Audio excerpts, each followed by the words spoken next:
രാമേട്ടാ, ഓ എന്താ നമ്മുടെ പരിപാടി ഇന്ന്? പരിപാടി എന്താണെന്ന് വെച്ചാൽ ഞാനും ശ്രീനാഥിയും കൂടെ കൊറോണ കാലത്ത് ഋതംബരയിൽ കുറച്ച് ദിവസം ഉണ്ടായി. കാഷ്വലായിട്ട് വെറുതെ ഇരുന്ന് ബോറടിച്ചപ്പോൾ ഭാരതത്തിലെ മഹത്തായിട്ടുള്ള ഋഷി പരമ്പരയെക്കുറിച്ചും അവധൂതന്മാരെക്കുറിച്ചും ഒക്കെ സംസാരിക്കാൻ വിചാരിച്ചു. ഞാൻ കണ്ടിരുന്നു.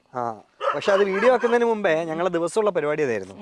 ഞങ്ങൾ എല്ലാ ദിവസവും ഒരു 3 മണി മുതൽ ഒരു രാത്രി 9 മണി വരെ സാധനാമുറിയിൽ ഇരുന്നിട്ട് കുറേ ആളുകളെ കുറിച്ച് ഇങ്ങനെ സംസാരിക്കും. അങ്ങനെ സംസാരിക്കുന്നതിൻ്റെ ഇടയിൽ ഒരു ദിവസം ഒരു ഐഡിയ തോന്നിയാണ്, ആർക്കോ ഒരു തോന്നിയ ഐഡിയ ആണ്, ഇതൊന്ന് വീഡിയോ എടുത്താലോ എന്ന്. വളരെ കാഷ്വൽ ആയിട്ടാണ് ആ വീഡിയോ എടുത്തത്. അത് 18 മിസ്റ്റേക്കുകൾ എന്നുള്ള പേരിൽ നമ്മളത് എയർ ചെയ്ത സമയത്ത് അത് ഭയങ്കര ഒരുപാട് ആളുകൾ കണ്ടു. ഒരുപാട് ആളുകളുണ്ട്. വളരെ എന്താ പറയുക, പ്രൊഫഷണൽ അല്ലാതെ മൂവിങ് ക്യാമറയിൽ ഫോണിലൊക്കെ എടുത്തൊരു പരിപാടിയാണത്. പക്ഷെ 18 മിസ്റ്റേക്കുകൾ എന്നാണ് പേര് കൊടുക്കാൻ കാരണം 18 ഇന്ത്യയിൽ ഒരു മിസ്റ്റിക്കൽ നമ്പർ ആണല്ലോ. 18 സിദ്ധന്മാരുടെ നമ്പറാണ്. 18 പുരാണങ്ങളുണ്ട്. ശബരിമലയിൽ സിദ്ധന്മാരുടെ നമ്പറാണ്. 18 പടിയുണ്ട് ശബരിമലയിൽ. അങ്ങനെ 18 നമ്മളെ വളരെ മിസ്റ്റിക്കൽ ആയിട്ടുള്ള നമ്പറാണ്. അപ്പൊ ഇത്തവണ ഞാൻ വിചാരിച്ചു 18 സിദ്ധന്മാരെ കുറിച്ച് സംസാരിക്കാന്ന്. അതിന്റെ കാരണം എന്താന്ന് വെച്ചാൽ ഒരുപാട് പേര് ചോദിച്ചു. സിദ്ധന്മാരെന്ന് പറയുമ്പോൾ തമിഴ് പാരമ്പര്യത്തിലെ സിദ്ധന്മാര്. സാധാരണ ഇപ്പൊ എല്ലാവരും സിദ്ധന്മാരെന്ന് പറയലുണ്ട്. ഇത് തമിഴ് പാരമ്പര്യത്തിലെ യഥാർത്ഥ സിദ്ധന്മാരെ കുറിച്ച് സംസാരിക്കാണ് എന്ന് വിചാരിച്ചു. അതിന് കാരണം ഒരുപാട് പേര് ചോദിച്ചു. അപ്പൊ ഞാൻ കരുതി ഇത്തവണ ചെയ്യുമ്പം കുറച്ച് പ്രൊഫഷണൽ ആയിട്ട് ചെയ്യാം. ഒരു നല്ല ക്യാമറയിൽ നല്ല ക്വാളിറ്റിയിൽ കുറച്ച് ആളുകൾ കാണാനുള്ള പരിപാടിയായതുകൊണ്ട് അങ്ങനെ ചെയ്യാമെന്ന് വിചാരിച്ചു. അങ്ങനെ തുടങ്ങിയൊരു പരിപാടിയാണ്. തമിഴ് പാരമ്പര്യത്തിലെ സിദ്ധന്മാരെ കുറിച്ചാണ് നമുക്ക് ഈ എന്താ പറയുക 18 സിദ്ധന്മാർ അല്ലെങ്കിൽ 18 മിസ്റ്റേക്കുകൾ എന്നുള്ള പേരിൽ തന്നെ ഈ ലക്കം നമ്മൾ ചെയ്യാൻ വിചാരിക്കും. ശരി. അപ്പം ഇപ്പോൾ രാമേട്ടൻ പറഞ്ഞില്ലേ തമിഴ് പാരമ്പര്യത്തിലെ 18 സിദ്ധന്മാർ. ശരിക്കും തമിഴ് സംസ്കാരം നമ്മളുടെ സനാതന സംസ്കാരത്തെയായിട്ട് വ്യത്യാസമുണ്ടോ? അത് കുറച്ച് കാലമായിട്ടുള്ള ഒരു ഡിസ്കഷനാണത്. അതൊരു രാഷ്ട്രവിരുദ്ധമായിട്ടുള്ള പ്രവർത്തന. അതായത് അതെ ഭാരതത്തിൻ്റെ ഒരു അസ്തിത്വത്തിനെ ചോദ്യം ചെയ്യാൻ പറ്റുന്ന 2 മേഖലകളുണ്ട്. ഒന്ന് സംസ്കൃതത്തെ ചോദ്യം ചെയ്യാം, 2 തമിഴിനെ ചോദ്യം ചെയ്യാം. സംസ്കൃതത്തെ ചോദ്യം ചെയ്യൽ താരതമ്യേന എളുപ്പമാണ്. കാരണം സംസ്കൃതം മൃതഭാഷ എന്നെല്ലാവരും പറയാം. ദേവഭാഷ എന്നൊക്കെ നമ്മൾ എത്ര പറഞ്ഞാലും മൃതഭാഷയാണ്. എന്തുകൊണ്ടാണ് മൃതഭാഷ എന്ന് പറയുന്നത്? ആരും സംസാരിക്കുന്നില്ല. അപ്പോൾ സംസാരിക്കുന്നില്ലേ, ഷിമോഗയിലൊക്കെ ഒരു ഗ്രാമം സംസ്കൃതം സംസാരിക്കുന്നത് കേട്ടിട്ടുണ്ട്. അല്ലാതെ ആരും അത് നിത്യോപയോഗത്തിന് ഉപയോഗിക്കുന്നില്ല. സ്പോക്കൺ സാൻസ്ക്രിറ്റ് ആയിട്ട് ഉപയോഗിക്കുന്നില്ല. അപ്പോൾ ഒരുപാട് പ്രസ്ഥാനങ്ങൾ, ഇപ്പോൾ വദതു സംസ്കൃതം എന്നുള്ള പേരിൽ സംസ്കൃത പ്രതിഷ്ഠാനമൊക്കെ ഒരുപാട് പ്രവർത്തനങ്ങൾ നടത്തുന്നുണ്ട്. എന്നാൽ പോലും അതൊരു സ്പോക്കൺ ലാംഗ്വേജ് ആയിട്ട് എക്സിസ്റ്റ് ചെയ്യുന്നില്ല. അതുകൊണ്ട് സംസ്കൃതത്തെ അറ്റാക്ക് ചെയ്യൽ എളുപ്പമാണ്. തമിഴിനെ അറ്റാക്ക് ചെയ്യൽ അത്ര എളുപ്പമല്ല. കാരണം തമിഴ് ഒരു നാടിൻ്റെ ജീവസ്പന്ദനാണ്, ഒരു നാടിൻ്റെ ഭാഷയാണ്. നല്ല തല്ല് കിട്ടും തമിഴന്മാരോട് തമിഴിനെ വല്ലതും പറഞ്ഞാൽ. അപ്പം എന്ത് ചെയ്യാൻ പറ്റും? തമിഴിനെ വിശാല സംസ്കാരത്തിൽ നിന്ന് അടർത്തിയിട്ട് ഇത് വേറെ എന്തോ ഒരു സാധനമാണ് എന്ന് പറയാം. തമിഴ് പാരമ്പര്യം എല്ലാ കാലത്തും സംസ്കൃതത്തോട് കലഹിച്ചു, വിശാല ഹിന്ദു ധർമ്മത്തിനെതിരെ നിന്നു എന്നൊക്കെയുള്ള വെറും ഇതിനെ ഡമാൽ ഗുണ്ടങ്ങൾ വിളിക്കേണ്ട. ഞാൻ ഇടയ്ക്ക് വായിച്ചൊരു വാക്കാണ്, നല്ല രസമുള്ള വാക്കായിട്ട് ഇടയ്ക്കിടയ്ക്ക് ഉപയോഗിക്കാറുണ്ട്. ചുമ്മാ അടിച്ചു വിടുന്നതാണ്. ഇനി യാതൊരു ഒരു കാര്യമില്ല എന്ന് പറയാൻ കാരണമുണ്ട് കേട്ടോ. ഇപ്പോൾ സിദ്ധ പാരമ്പര്യത്തിൽ സിദ്ധ മെഡിസിൻസിനെ കുറിച്ച് കേട്ടിട്ടുണ്ടാവും. സിദ്ധ മെഡിസിൻസ് എന്ന് പറയുമ്പോൾ നമ്മളെ സിദ്ധ വൈദ്യം വാസ്തവത്തിൽ ഒരു വ്യത്യസ്തമായ ആശയധാരയാണ്, അല്ലെങ്കിൽ അതിജീവനത്തിൻ്റെ വേറൊരു പാത സ്വീകരിച്ച ഒന്നാണ്. സംസ്കൃത പാരമ്പര്യത്തിലൂടെ കലഹിച്ചു, ആയുർവേദമായിട്ട് ഇതിന് വളരെയധികം അന്തരമുണ്ട് എന്നൊക്കെ പറയുന്ന ഒരു ടെൻഡൻസി ഉണ്ട്. പക്ഷെ സിദ്ധർ പാരമ്പര്യത്തിൽ നമ്മൾ നോക്കിയാൽ അതിൽ പറയുന്നുണ്ട് വടമൊഴിയിൽ പറഞ്ഞത് നോക്കണം എന്ന് പല സ്ഥലത്തും സിദ്ധർ പറയുന്നുണ്ട്. വടമൊഴി സംസ്കൃതമാണ്.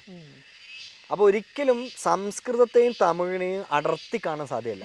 അത് നമ്മുടെ സംസ്കാരത്തിൻ്റെ, സനാതന സംസ്കാരത്തിൻ്റെ ഏറ്റവും കരുത്തുറ്റ 2 തൂണുകളാണ്, 2 പില്ലേഴ്സ് എന്ന് പറയാൻ പറ്റുന്ന ഒരു കാര്യമാണ്. അപ്പോൾ ഇതിനെ തകർക്കുക എന്നുള്ളത് ഒരു ഗൂഢലക്ഷ്യമാണ്. അപ്പോൾ പരസ്പരം ഭിന്നിപ്പുണ്ടാക്കുക, സമൂഹത്തിൽ ഭിന്നിപ്പുണ്ടാക്കുക എന്നുള്ളത് ചില കുൽസിത ശ്രമങ്ങളുടെ ഭാഗമാണ്. ആ വ്യക്തികളുടെയും അല്ലെങ്കിൽ സംഘടനകളുടെയും അല്ലെങ്കിൽ എന്താ പറയുക, അത്തരത്തിലുള്ള പ്രവർത്തനങ്ങൾ അനവധി നൂറ്റാണ്ടുകളായിട്ട് എന്നുള്ള പോലെ ഭാരതത്തിൽ നടപ്പിലാവുന്നുണ്ട്. പക്ഷെ ആ കാര്യത്തിന് യാതൊരു സാങ്കത്യമില്ല. തമിഴും സംസ്കൃതവും നമ്മുടെ സംസ്കാരത്തിൻ്റെ ഏറ്റവും ഈടുറ്റ ഒരു കാര്യമാണ്. തമിഴ് ഭാഷയുടെ പിതാവായ അഗസ്ത്യൻ സിദ്ധപാരമ്പര്യത്തിൽ ഏറ്റവും പ്രധാനപ്പെട്ട ആളാണ്. തീർച്ചയായിട്ടും. അഗസ്ത്യനെ കുറിച്ച് പറയാത്ത വേദമുണ്ടോ, അതെ, പുരാണം ഉണ്ടോ? അപ്പോൾ ഇവരൊക്കെ പറഞ്ഞിരിക്കുന്നത് ശിവനെക്കുറിച്ചും ശക്തിയെക്കുറിച്ചും മുരുകനെക്കുറിച്ചും ഗണപതിയെക്കുറിച്ചും ഇതൊക്കെ തന്നെയല്ലേ അപ്പുറത്തും പറഞ്ഞിരിക്കുന്നത്. അപ്പോൾ എവിടെയാണ് ഈ വ്യത്യാസം വരുന്നത് എന്നുള്ള അതെ. അപ്പോൾ ഇതിന് അപ്പോൾ സാന്ദർഭികമായി ഇതൊക്കെ പറഞ്ഞു പോയെന്ന് മാത്രമേ ഉള്ളൂ. അപ്പം നമുക്ക് സംസാരിക്കേണ്ട വിഷയം സിദ്ധപാരമ്പര്യത്തെക്കുറിച്ചാണ്. നേരത്തെ ഞാൻ പറഞ്ഞതുപോലെ തമിഴ് സംസ്കാരം നമ്മുടെ ഈ ദേവതകളുമായിട്ടൊന്നും വ്യത്യാസമില്ല എന്ന് തമിഴ് പാരമ്പര്യത്തിൽ നിന്ന് തന്നെ കാണാൻ പറ്റുന്നുണ്ട്. അപ്പോൾ തമിഴ് പാരമ്പര്യത്തിൽ വളരെ പ്രധാനപ്പെട്ട ഒരു പാരമ്പര്യമായിട്ട് നമ്മൾ കണക്കാക്കുന്നത് സംഘകാലമാണ്. സംഘത്തമിഴ്, സംഘികാലം അല്ല, സംഘകാലം. ആൾക്കാർക്ക് വിവരമില്ലാതെ ഓരോന്ന് പറയും. അപ്പോൾ സംഘകാലം, സംഘകാലം എന്ന് പറഞ്ഞൊരു കാലമില്ല എന്നൊക്കെ ഒരാൾ ഞാൻ ഒരിക്കലും എഴുതിയപ്പോൾ പറഞ്ഞു കളഞ്ഞു, ചുമ്മാ പറയാണ്. അപ്പോൾ സംഘകാലം. അപ്പോൾ സംഘകാലം എന്ന് പറഞ്ഞാൽ എന്താ? സംഘകാലം എന്ന് പറഞ്ഞാൽ സംഘം എന്ന് പറഞ്ഞാൽ ചങ്കം എന്നാണ് തമിഴ് പറയാം. സംഘം തന്നെ ചങ്കം, സീത തന്നെ ചീത എന്ന് പറയുന്നത് പോലെ. അപ്പോൾ ഈ സംഘകാലത്തിൻ്റെ ഏറ്റവും വലിയ പ്രത്യേകത ഇത് പോയറ്റ്സിൻ്റെ സംഘമായിരുന്നു. കേവലം പോയറ്റ്സ് അല്ല, സ്കോളേഴ്സായ പോയറ്റ്സിൻ്റെ, കേവലം സ്കോളേഴ്സ് അല്ല, അവർക്ക് എല്ലാ വിഷയത്തിലും പാണ്ഡിത്യമുള്ള ആളുകളുടെ സംഘം. അപ്പോൾ ആ സംഘത്തിന് 3 ഘട്ടമുണ്ടെന്ന് പറയും. ഒന്ന് മുതൽ ചങ്കം, ആദ്യം തുടങ്ങിയ ചങ്കം. പിന്നെ ഇടക്കാലത്തൊരു ചങ്കം, ഇടൈ ചങ്കം. പിന്നെയോ കടൈ ചങ്കം, അവസാന കാലത്തുള്ള ചങ്കം. അപ്പോൾ ഇതിൻ്റെ ടൈം ഫ്രെയിമിലേക്ക് നമുക്ക് പോകണ്ട. എന്നാൽ പോലും ഈ സംഘകാലത്തെ കൃതികൾ നോക്കിക്കഴിഞ്ഞാൽ ഈ സംഘകാല കൃതികളിൽ പലതിലും നമുക്ക് കാണാൻ പറ്റും ഇന്ന് നാം ആരാധിച്ചു പോരുന്ന ദേവതകളെ. ഒരുപക്ഷെ വേദത്തിലൊക്കെ പറഞ്ഞിരിക്കുന്ന ദേവതകളെ തന്നെയാണ് സംഘകാലത്തിൽ പറഞ്ഞിരിക്കുന്ന ദേവതകൾ. അല്ലെങ്കിൽ ഇന്നത്തെ വിശാല ഹൈന്ദവ സമൂഹം ആരാധിക്കുന്ന ദേവതകൾ തന്നെയാണ് സംഘകാലത്തിലെ ദേവതകൾ എന്ന് കാണാൻ പറ്റും. ഈ സംഘകാലഘട്ടങ്ങളിൽ രചിക്കപ്പെട്ട കൃതികളിൽ ഈ ഭൂമിയെക്കുറിച്ച് ഒരു പ്രസ്താവന ഉണ്ട്, എല്ലായിടത്തും ഉണ്ട്. തിണൈ സാഹിത്യം എന്ന് അതിന് പറയാം. എന്താ തിണൈ സാഹിത്യം? ഭൂമിയെ 5ആയിട്ട് തരംതിരിച്ചിട്ടുണ്ട്. അപ്പം അകനാനൂറ് പുറനാനൂറ് എന്നൊക്കെ കേട്ടിട്ടുണ്ടാവും. അകം കവിതകളും പുറം കവിതകളും. അകം ഇന്റേണൽ ആണ്, പ്രോസസ് ഇന്റേണൽ ആണ്, പുറം ബാഹ്യമാണ്. അപ്പം ഇന്നർ ആൽക്കമിയാണ് ഒരു തരത്തിൽ അകം, പുറത്തുള്ള കാര്യങ്ങളെക്കുറിച്ചാണ്. അപ്പോൾ ഈ ഓരോ തിണ ഭൂവിഭാഗത്തിനെ എന്തിൻ്റെ പേരിലാണ് തരംതിരിച്ചത്?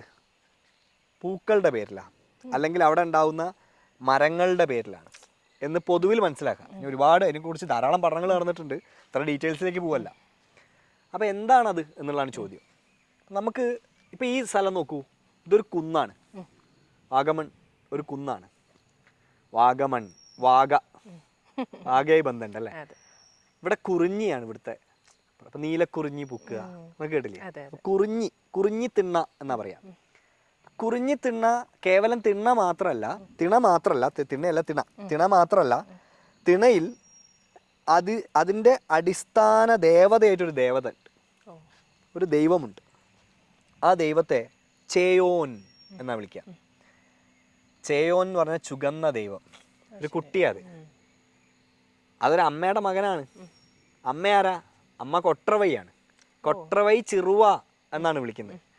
ആ ചേയോൻ്റെ കുന്നാണ് കുറിഞ്ഞി. ആ ചേയോൻ പാർക്കുന്ന ഇടമാണ് കുറിഞ്ഞി. ആ ചേയോൻ ആരാണെന്ന് അറിയോ? നമ്മളെ മുരുകനാണ്. നമ്മളെ മുരുകൻ. എവിടെയുള്ള മുരുകൻ?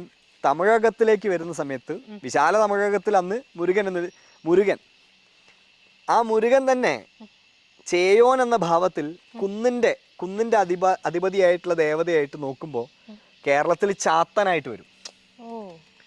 മനസ്സിലായില്ലേ? ചാത്തൻ അഥവാ ശാസ്താവ്. സംസ്കൃതവൽക്കരിക്കുമ്പോൾ ശാസ്താവും. ആളുകൾക്ക് വലിയ പ്രശ്നമാണ് ശാസ്താവ് ചാത്തനാണെന്നൊക്കെ പറഞ്ഞാൽ. അപ്പം നേരത്തെ ഞാൻ പറഞ്ഞ പോലെയുള്ളൂ, അത് സീത ചീതയാവുന്നത് പോലെയും ശ്രീദേവി ചിരുതയാവുന്ന പോലെയേ ഉള്ളൂ ശാസ്താവ് ചാത്തനാവുന്നത്. ചാത്തനൊരു മോശമാണെന്നുള്ള ചിന്ത ഉണ്ട് ആൾക്കാർക്ക്. പോട്ടെ, ആ വിഷയം ഞാൻ വിശാലമായി സംസാരിച്ച് കുറേ അടി കിട്ടിയതാ. ഇപ്പം മാറിയിട്ടുണ്ട്, ഇപ്പം ആളുകളൊക്കെ പറയാൻ തുടങ്ങിയിട്ടുണ്ട്. അത് പോട്ടെ. ആ വിഷയമല്ല നമ്മൾ പറഞ്ഞുകൊണ്ടിരിക്കുന്നത്. ചേയോനാണ് കുന്നിന്റെ ദേവത, കുറിഞ്ഞിയുടെ ദേവത, കുറിഞ്ഞിത്തിണയുടെ ദേവത ചേയോനാണ്. പിന്നെയുള്ള ഭൂമി കുറച്ച് പുൽമേടുകളൊക്കെ ഉള്ള ഭൂമിയാണ്. പുൽമേടുകൾ എന്തിന് പറ്റിയതായിരിക്കും? ഇടയന്മാർക്ക് മേയാനൊക്കെ വേണ്ടിയിട്ടുള്ള സ്ഥലങ്ങളായിരിക്കും. മുല്ലൈ എന്ന് പറയുന്ന ഇടം, മുല്ലൈ എന്ന് പറയുന്ന ഇടത്തിൽ നമുക്ക് ഒരു ദേവനെ കാണാം. ആ ദേവന്റെ പേര് മായവൻ എന്നാണ്, അഥവാ മായോൻ, മായൻ തിരിയുന്നവൻ. ഇപ്പൊ ഇടയരുടെ ദേവനായിട്ടുള്ള മായോൻ. അപ്പൊ ഇടയരുടെ ദേവനായിട്ടുള്ള മായോൻ എന്ന് പറയുമ്പോൾ ആരാണത്? കൃഷ്ണനാണ്. നമ്മുടെ ഇന്നത്തെ നിലയ്ക്ക് കൃഷ്ണനാണ്. അപ്പൊ കൃഷ്ണനാണ് മായോൻ എന്ന് വിളിക്കുന്നത്. അപ്പൊ മായവൻ, മായോൻ എന്നൊക്കെ വിളിക്കുന്നത്. പിന്നെയോ മരുതം. മരുതം വിശാലമായി പറയുകയാണെങ്കിൽ ധാരാളം മഴ വേണ്ട ഇടമാണ്. അപ്പം ആ മഴ വേണ്ട ഇടം, അവിടെ മഴയുടെ ദേവനായിരിക്കും പ്രധാനം. ആ ദേവൻ വേന്ദ്രനാണ്. വേന്ദ്രനാണ് അവൻ എന്നൊക്കെ പറഞ്ഞിട്ടില്ലേ? വേന്ദ്രച്ച ഇന്ദ്രനാണ് അർത്ഥം. ആള് ഭയങ്കര വേന്ദ്രനാണെന്നൊക്കെ പറയുന്നത്. വേന്തൻ, ആ വേന്തനാണ് അവിടുത്തെ ദേവൻ. 18 സിദ്ധന്മാരെ കുറിച്ച് തുടങ്ങാണ്. അപ്പൊ തിണയിലുള്ള ദേവതകളെ കുറിച്ച് പാടി തുടങ്ങാമെന്ന് വിചാരിച്ചു. അപ്പൊ അതിൽ ആദ്യം വിളിക്കേണ്ടത് അമ്മയെ തന്നെയല്ലേ? തീർച്ചയായിട്ടും.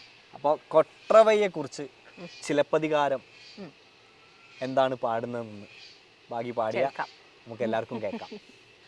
മതിയിൻ വെൺതോട് ചൂടും ചെന്നിനുതൽ കിഴിത്ത വിഴിത്ത ഇമയാനാട്ടത്തുപ്പവള